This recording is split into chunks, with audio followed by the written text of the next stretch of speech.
Hi guys, and welcome to another episode of The Father's Rhythm.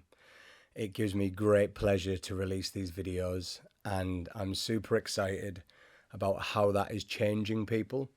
I'm super excited about planting seeds and hearing about them grow. So if you do enjoy this video, or if this video is impacting you at all, I'd love to hear about it. So today we're going to be talking about heaven. Now, over the past couple of videos, you may have heard me mention heaven a few times. I talk about engaging with heaven or living from heaven. And you may have thought to yourself, what the heck does he mean by that? I thought you went to heaven when you die. And that's like, even if heaven's real in the first place. So today I'm going to teach you a little bit about heaven. I'm going to unpack my belief system on heaven. And we're just going to learn an overall viewpoint of what heaven is. And I'm absolutely certain that this is the juiciest message yet. You're going to love it. And it's going to give you some keys that are absolutely gold. So, without further ado, let's get into it. Okay, so what does heaven actually mean? Like, where does it come from? What does it mean? So I'm going to give you biblical examples, first of all, so what the text actually says. Now, you probably have worked this out by now, but I am a Christian.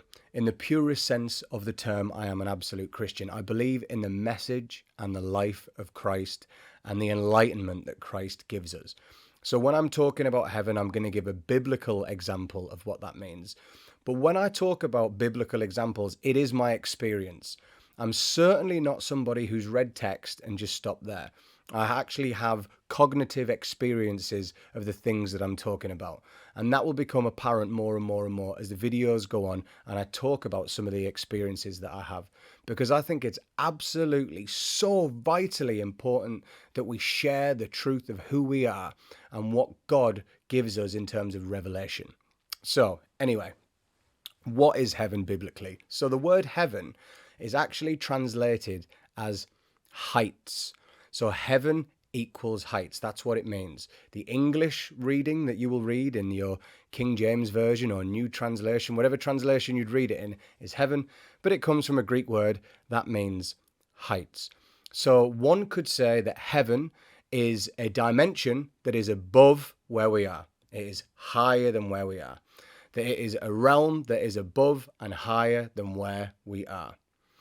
Also, heaven is not singular. Heaven is actually plural in the Bible. So we're not talking about one dimension. We're talking about multi dimensions. The Apostle Paul actually says in the Bible and talks about an experience of the third heaven. So that shows that heaven isn't just one layer or one dimension or one realm or whatever word you choose to use. So if your idea right now of heaven is some retirement club where everyone's clapping hands and kind of walking around on Zimmer frames and going, remember when we were on the earth, wasn't it good? Well, you may as well just throw that out the window. Because the Bible actually teaches that it's multi-layered and it's teeming with life. Okay, so now we've got the biblical meaning of heaven. Let's go on to the next. Yeah, so we touched on it then, didn't we? About perhaps what heaven isn't. So we talked about that retirement club scenario thing. Okay, so you may have seen the Father God depicted as this old dude with a white beard, with a white cloak, and he's surrounded by angels with harps and fluffy wings, etc., etc. And sometimes when people talk of heaven, your mind might naturally go to that place. Okay, what I'm going to ask you to do is unzip your head, take that out and throw it away. Because biblically, it's totally not what it says. First of all, it says that that God is spirit. Now, spirit is so incomprehensible, so powerful and vast, it's downright offensive to have him depicted as some mere mortal with a white beard. Also, the angelic community are teeming with life, and what an offense to have them as some fluffy little beings with harps, just playing harps over God all day. And it's totally not what the Bible teaches. In fact, if you read the Bible, it talks about angels in the most freaky, mesmerizing way ever. And by the way, just a little side note, angels are actually beings that you can you can actually communicate with. You can have encounters with. You can experience. They're not just some fictional character. They are absolutely real. And actually, I'd go so far as to say, if you keep watching these videos and keep your heart open, I think you'll actually have some encounters and experiences yourself. And if you're thinking to yourself, well, that's just way too far out there. Oh, come on. With everything in society, in the world today, all the crazy things that we hear of, you think that's so far out there? In a universe with 100 billion galaxies, you think that other dimensions with other beings existing is so far out there? Come on, man. Anyway, let's go to the next. Okay, so let's go a little bit further into our idea of heaven. Now, I bet for many of us, when we think of heaven, we also think of hell. We've either been taught it in religious school, we've been into some religious environment where we've heard about that, and we'll have an idea, and it'll probably go something like this. If I'm a good boy, I go to heaven, and if I'm a bad boy, I go to hell. Okay, so let's just tear that apart a sec, all right? If you don't mind, I'm going to dissect that thing. Now, first of all, and I'll go into this at a later date in a video, I'm just going to say, what if hell as you know doesn't even exist? Or hell as you understand doesn't exist? If you think hell is some eternal torture chamber and God is angry waiting to put you in there for the sins that you have committed, what if the Bible doesn't even teach that? Now, I will say that if you pick up a Bible and read it in English, it will allude to that being true. But actually, I'm just going to say that it isn't a great translation. If you read it in the actual original Greek, it doesn't read like that. Now, I'm going to say that my own personal belief, and I'll develop this one for you later, guys, based on the actual text and my experience of God, is that hell as we think and we know it doesn't even exist. Now, I'm not saying that beyond this realm that we are currently in, that there is other realms that aren't so nice, and perhaps places that people are where they need to go through some rehabilitation, if you will. I'm not saying that. What I am saying is that hell as we have understood it in this eternal, conscious, cognitive torment with our flesh burning, I'm going to propose to you that that actually doesn't exist, and also propose to you that the Bible doesn't actually teach that. Okay? So, we've learned a little bit about the hell side of things. What about the heaven? Okay, so the idea of the good and the bad. The good go to heaven, the bad go to hell. Okay, we've discussed a little bit about hell and perhaps what it might not be. And by the way, you are powerful to disagree with me. These are only my opinions. Only my opinions. You can disagree with me as much as you like. But luckily, I'm behind the camera and you're not with me in person, so you can't actually physically damage me in any way. If you're a good boy, then you go to heaven. Let's just look at that now. So that means if you do certain things that are good, you're going to get into heaven. I'd like to tear this one apart, if you will. Can I do that? Okay, I'll do it. That's not what the Bible teaches. In fact, the Bible teaches that it is actually a gift that Christ extends to you. And he is not saving you from hell to put you into heaven. He is removing the hell inside of you already that you probably already feel to put heaven in you. See, this is all about what is in you and what is accessible to you. So Christ's mission was to reveal effectively heaven to you, reveal your true nature that already exists in heaven, and to give you an experience of heaven. So this is a progressive thing. We're not waiting to die to be judged to go to heaven or hell. In fact, if you wish, you can say, Father, judge me now. Remove anything inside of me that does not look like the anointed one, that does not look perfect, and enlighten me to who I am now. And that is living from heaven now. So you can actually experience these things that I've been talking about. So when I said that heaven is different realms and dimensions, you don't have to wait until you die to experience that. In fact, all of that can be revealed to you in relationship with Jesus Christ. He, as the Bible says, is the door. He said, I am the door. I am the way. I am the truth. I am the life. Christ is your doorway to heaven. He is the truth. He is the way. He is your shepherd. He is your gate. He is your door. These are all words used in the Bible. So Christ is your entry point into this. You don't have to wait and die to experience this. It's actually more joyous than you can ever imagine. And really, the Father's waiting to just lead you by the hand gently and say, let me show you more of who you are. Let me show you more of my creation. Unfortunately, because of the religious message of Christianity, we've thought that we need to behave well before we die so something good happens to us. But that isn't the message of grace, and it isn't the message of love. The message of grace and the message of love is that Christ died, reconciling the world, including you, to himself, so that you could have a revelation of who you are and live in the eternity of love now and forevermore. You're not playing a waiting game for something to happen. You're allowing something to happen now if you wish. There's a process that we all need to go on, and it's called the process of renewal. It's the renewal of the mind, as I mentioned last week, the renewal of the body. It's the renewal of our true nature, truly who we are. And we can choose to embark on that journey now. And Christ will take us by the hand, and he'll reveal everything inside us that doesn't look like him. And then on top of that, he'll reveal our true nature and will truly walk around as a new creation.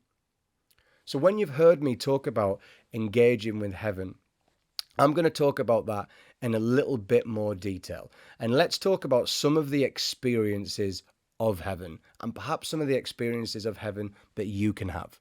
Okay, so first of all, I want to demystify heavens. I'm going to say heaven and not go plural with it because it's a mouthful. So heaven. I'm going to demystify it because it needs to start becoming normal. It cannot be this abnormal, weird thing to talk about, okay? It must be normalized. I actually think it's where you come from. You came from that place and you're going back to that place. You're being enlightened from that place as I speak now. So I cannot any longer have it as some crazy, mystical, fairy kind of experience. Now, what I want to do is trying to normalize it is talk about some things that you've probably heard or been exposed to. One of those things is near-death experiences, okay? Now, you can just Google that or YouTube that, and it'll really give you some firm, if you will, scientific and foundational belief on that heaven actually exists and there's something out of the body, out of the mind, that is external to anything that we can see, that actually is real. So near-death experience is where someone flatlines, beep, and then has some kind of experience of heaven after that. Now, you may be thinking, if you're super skeptical, like me, by the way, inherently in my nature, I'm skeptical. I need to be proven that it can be proven that it can be proven. So if I can believe all this stuff, you can certainly believe it too. But you might be thinking to yourself, so how do you know they're not just making it up? Well, there's been studies done by Harvard University and multiple other organizations that have studied this that show that there are fundamental similarities between certain experiences that people have. So there were studies done over like 10,000 people, and they all said similar things. And if there's similar things happening, there's a cumulative effect of evidence to say that something actually is real. And on top of that, people were having experiences with dead relatives, etc., that they didn't even know existed. So there was one actual guy who didn't know about his sister that had died in the womb, but actually went into heaven and met his sister, and she told him about it. He came back and his mother was like, he didn't know this. So there's many crazy happenings that testify to it being real. My attempt here is to try and normalize the idea, okay? So these are people that haven't asked for experience, haven't even necessarily searched. This experience has just come to them, okay? And then we have other testimonies of people all over the world about at some point, maybe they even took drugs and had some crazy enlightened experience and now have been completely changed by it. There's so many people who have taken mushrooms that are hallucinogenic or acid who are hallucinogenic. And remember, when we're talking about heaven, we're talking about heights, multi-layered dimensions. So people have experiences and they come back and they say, that was the realest thing that I have ever experienced in my life. Now, what I'm not saying is that experience that they had was definitely of Jesus Christ, or that the Father actually met them in that experience. But what I am saying is people are experiencing different dimensions and different planes of existence that is fundamentally changing that particular person. So to them, it is reality. Okay. And then we have on top of that many religious folk all over the world, what you would probably class as religious folk or spiritual people, who will all testify to out of body experiences that they cannot describe. And, I'm not even scratching the surface on this one, okay? What I'd also like to include in this is some own personal experience of this. And again, I would like to just reaffirm that I'm not trying to convince you of this. I'm actually giving something that's so special to you. And this is actually an impartation of faith to you. Because if I was hearing this, like I actually did around 5 years ago, it changed my life and it gave me really a platform to start to believe from and experience from. So I'm going to share a few personal things for you guys. Okay, so this is kind of going to get juicy. Now, are you ready for this? See, I bet this was a far cry from the Christianity that you heard before. This is all about the enlightenment of the truth of who you are as actually Christ's son or daughter, God's son or daughter, created being, to actually bring restoration to this planet, to be enlightened to who you truly are and live out that purpose, where death is not your doorway anymore. Heaven is accessible and you are really on a transformational journey. Isn't that just a far cry away from anything that you've heard before? Isn't that so exciting? And in the midst of this excitement, you can experience where you truly come from. So here's a few personal testimonies, and I feel like sharing this. I was deliberating over whether to do this or not, because these are things that I hold as pearls in my heart. But honestly, I don't know who's watching this, but I really love you, because this video is done out of love. This is all about my love for you, actually. It's my love for God and my love for you. I truly care that your life develops in the way that God intends it to. I care that you are full of joy and full of life. And I think that maybe if I share a few of these things, for some people it might be too much, and for some people they may ridicule, but for some, or maybe one or maybe two, it really changes the course of life. So let's talk about a few personal things then. Right, so I've got a dear friend, and we at the same time really started hungering, desiring for more of God. And I remember being at a service one time and I was hitting my hands off the floor and I was like, God, I know there's so much more. And at this point I'd experienced quite a few things, like people healed, like dramatically healed. I'd actually watched someone get out of a wheelchair who'd been in that wheelchair for 11 years. And I often used to pray for people and see some quite extraordinary things happen. But for me, it wasn't enough, because that was an external thing. I needed to meet my maker internally. I needed to have more of an experience of God. And if I'd have carried down that route, I think I'd have eventually just really burnt out, because truly I didn't know God. I saw God work in marvelous ways, but I didn't know him. Anyway, so I'm banging my hands on the floor and I'm like, God, I was crying, like, I want to know you. Like, I want to know you. And my brother actually texted me. Not my blood brother, but my dear friend. He texted me and said, hey bro, I think we should meet up. So I left this particular meeting and we got together and we were both saying how hungry we are. And he was like, I am too. And I'm like, okay, let's put some music on. And we put some music on and we just kind of laid down and soaked. And if you don't know what soaking means, it kind of just means you put music on, lay down and you're open. Some people, I guess, would call it meditation. But then what happened after that was truly mesmerizing. Heaven really invaded that room, and it was actually in my grandma's conservatory. And around 5 or 10 minutes after soaking, the room filled with white, red, and blue lights. And even thinking back to it, man, just blows my mind. And at the time, I remember, because I'd been taught that anything that was extraordinary might not be from God. So I actually started saying, in the name of Jesus, leave, in the name of Jesus, leave. But no, the lights stuck around, and we then actually went back to the Bible to try and figure out, like, where the heck does it talk about this? And the Bible talks about a father of lights. And then soon after that, as we laid together and these lights were in this room, soon after that, what happened is that we were taken up. And the only way I can, I guess, describe this to you is that we were not conscious here any longer, and we were conscious somewhere else. And we were actually in a garden. And in that garden, it was teeming with life. The grass had a voice. The trees had a voice. Beauty is something that you couldn't describe it because it's far greater than that.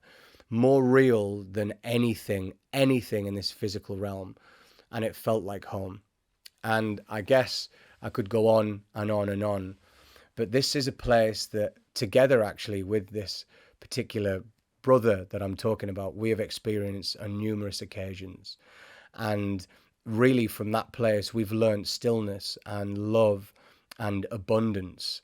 And in this place, curiously, there's no existence of good or evil. It just is. It is in what I would describe as abundance. Now, the Bible teaches us that our true nature, there is no good and there is no evil. There just is. There is just perfection. And this place actually exemplifies what perfection is. There's no knowledge of bad, which is such an amazing place to be because there's no knowledge of pain. Now, I know, and I'm very aware that this is just a particular garden, which I actually call the garden of our hearts, which I think is accessible for everyone watching this, that we all have this. This is one realm in, I don't even know how many realms, but this is something that you can actually access. And access comes from relationship. So I actually really hungered and desired more of God. And for a long period of time, I shed some tears. I've punched some walls in frustration. And that is one experience or one type of experience. And the truth is, guys, that's one on so many. And I'm so honored to be able to share this with you. Because I remember about 5 years ago or so when I started to hear people having certain encounters and people meeting the angelic or meeting Jesus or meeting some of the saints or people that had died before that actually exist in heaven, meeting these and having some wonderful things go on. And I got so hungry because I thought, yeah, that's the truth. Something inside me resonated in my spirit. It resonated with that maybe that's possible. And for me, I'm actually a skeptical guy. Like, you might listen to this and think, flipping heck, what a far out weirdo he is. But really, I'm skeptical. That's actually inside my nature. I like to know that I know that I know that I know. I'm an absolute sucker for certainty. So what I'm aiming to do here is open up my heart and just share some of my experience. I didn't necessarily ask to have the experiences that I did. What I did is I hungered for the truth. I really desired the truth. And the truth set me free into some experiences that, as I've mentioned, are just mind-blowing. And I believe they are for everyone as well. I think that through relationship with Christ, he can show you so many wonderful things. But there's just a little taste of something that I hope whets the appetite. And I think that as we develop and go on through these videos, I'm sure that there'll be more things that we can share together. More things that I can release and more things that I can talk about my relationship with God and my experiences of God in heaven that will actually help you to kind of soften up to the idea of these things and help you to be able to normalize something that should be normal. After all, if heaven is a reality, if heaven is actually real, if God actually loves us, then it should be normalized, right? You might not yet be convinced of it. You might think it's a load of BS, right? You might do, and you're powerful to think like that. But if it's not, it should at least be normalized, and I'm sure you'd agree with that. It should be something that we can discuss freely. Experience should be something that's celebrated, not pushed away. So I hope through this video you've learned a little bit more about heaven. First of all, what heaven means, what heaven's not, and that actually heaven is something that you can experience. Remember, the biblical version of heaven is that Christ died to enlighten you to the heaven that is already in you. He did not die to try and remove you from an eternal torment of hell and plop you in heaven when you eventually die. That is non-biblical. So even if you're someone that loves to live by the letter of the text of the Bible, you're going to have to revisit it because that is not the truth. And if that is the truth that you've picked up from somewhere and you're a non-religious or non-spiritual person, you can do away with that. Just unzip your mind and throw that thing out because it's not true. And hopefully today we've built up a little bit more of an understanding of the potential, at least, for heaven. So guys, again, thank you so much for tuning in. I really have a heart for you, and I'm really, really, really joyful that we can do these videos and you can enjoy them. And if you'd like to contact or leave a comment and let me know what you think, I'd be more than happy to respond. Thank you so much, guys.